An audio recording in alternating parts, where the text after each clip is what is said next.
વળી દાડિયા બહુ ઝાઝા કર્યા, પૈસા બહુ વધી ગયા લાગે છે.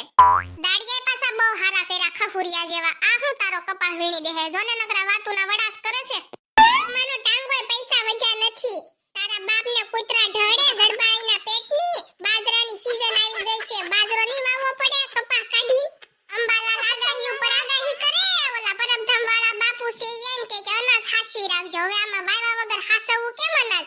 એમાં દાડિયા ગુડવા પડ્યા. પણ ભમરાળા જોને કામે ક્યાં કરે છે, નકરા હાહાન હિહિસ કરે છે.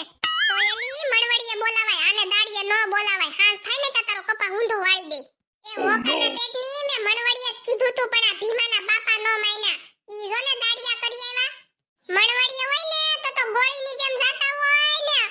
એમ કે અમારે તો જરાય કપા જ નથી આવતો, એટલે અમે આગળ સેવી. અને મૂતરવાય ન જાય, નાસ્તો કરવાય ન બેહે.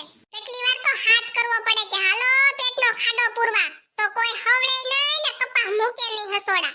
હા, અને પાછા ગળસા બોલાવા હોય ને તો ગળસીન સીધા ઊભા થઈ જાય. અને જો દાડિયા હોય ને તો તમારે 2 વાગ્યા સુધી આરામ કરે. અને આપણે કેવું પડે હાલો ઊભા થાવ ઊભા. અને દાડિયા બોલાવા હોય ને એટલે એમ કે અમારે તો બહુ કપા આવે છે, બહુ કપા આવે છે. પણ ઠેલ્યુમાં તંબુરોય ન હોય, ઠેલ્યુ બધાની ખાલી ઠમઠમ કરતી હોય.